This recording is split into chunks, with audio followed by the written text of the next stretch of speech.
Dominicains au Rwanda. Méditation du 4e vendredi du temps ordinaire. La mort injuste de Jean-Baptiste, force des croyants. Bien-aimés du Seigneur, le récit de Marc de ce jour nous parle de la mort par décapitation de Jean-Baptiste par Hérode. Hérode, contraint par la promesse d'offrir à la fille d'Hérodiade tout ce qu'elle lui demandera, voilà que la fille lui demande la tête de Jean-Baptiste. Et finalement, Hérode est obligé de sacrifier ce prophète pour satisfaire le besoin mesquin de la fille d'Hérodiade. Hérode use de son pouvoir terrestre pour mettre à mort un prophète, un homme juste et saint. Hérode est un homme puissant qui a tout le contrôle du pouvoir romain, mais il oublie qu'il est un simple homme. Il oublie l'arrière-fond du message, le message de paix, de guérison, de soulagement que le prophète donne à tout moment. Quel message pouvons-nous retenir de ce récit? Frères et sœurs, dans nos différentes responsabilités, quelle est la valeur qui tient le plus?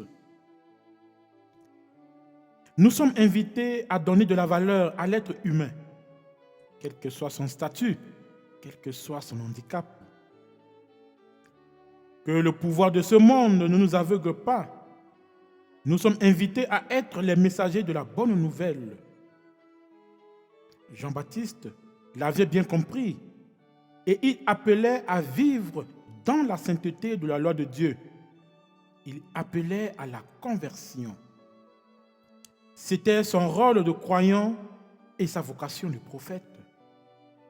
Et nous, de par notre baptême, nous sommes aussi appelés à être un peuple de prophètes. Qu'en faisons-nous?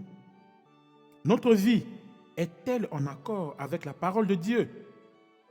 Sommes-nous, par nos actes et nos paroles, des prophètes de Dieu?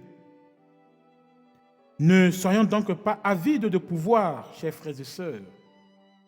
Modérons nos ambitions et contentons-nous de peu afin de mieux grandir dans la vie chrétienne. Sachons ne pas être esclaves de nos désirs et de nos attachements. La sobriété et la maîtrise de soi conduisent à l'absence de toute crainte, ce qui permet, à l'exemple de Jésus et de tous les saints, de dominer toutes les situations aussi adverses puissent-elles paraître.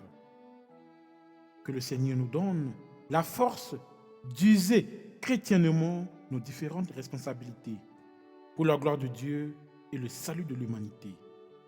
Que Dieu Tout-Puissant vous bénisse, le Père et le Fils et le Saint-Esprit. Amen.